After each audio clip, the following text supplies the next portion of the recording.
Pada zaman dahulu, hiduplah seorang janda dan anak laki-lakinya yang bernama Ceceng. Mereka tinggal di sebuah gubuk tua yang didirikan di atas tanah sewaan, dari seorang tuan tanah.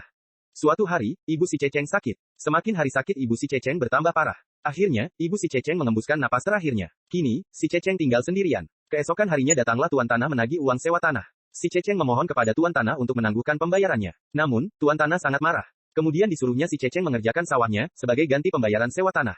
Permintaan tuan tanah disanggupinya sebagai pengganti utangnya. Pada suatu hari, ketika si Ceceng sedang mencangkul di sawah, ia melihat seekor keong emas. Ia mengambilnya dan membawanya pulang. Setibanya di rumah, keong itu diletakkan di dalam tempayan dan ditutupnya dengan rapi. Kemudian ia kembali lagi ke sawah, meneruskan pekerjaannya yang tertunda. Hingga sore hari, ia tetap berusaha menyelesaikan pekerjaannya dengan baik. Alangkah terkejutnya si Ceceng, ketika melihat rumahnya tampak rapi dan bersih. Tidak hanya itu, makanan dan minuman juga tersedia. Siapa gerangan yang telah memasak? Tanpa ragu, akhirnya si Ceceng pun menghabiskan seluruh makanan dan minuman yang ada. Si Ceceng tidur lebih awal dari biasanya. Keesokannya, ia segera pergi ke sawah seperti biasanya. Ia pun kembali pulang di sore harinya. Rasa lelah segera musnah, makanan dan minuman kembali terhidang petik terbalik, seperti hari kemarin. Ia pun tanpa ragu menyantapnya dengan lahap. Begitu seterusnya. Akhirnya, ia pun bertekad untuk menyelidikinya. Pada suatu hari, si Ceceng melihat seorang gadis keluar dari tempayannya.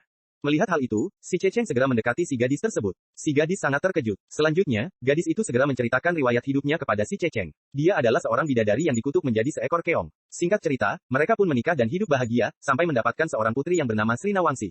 Kebahagiaan rumah tangga si Ceceng tidak bertahan lama. Si istri dengan tak sengaja menemukan pakaian bidadarinya yang dulu hilang. Ia pun terbang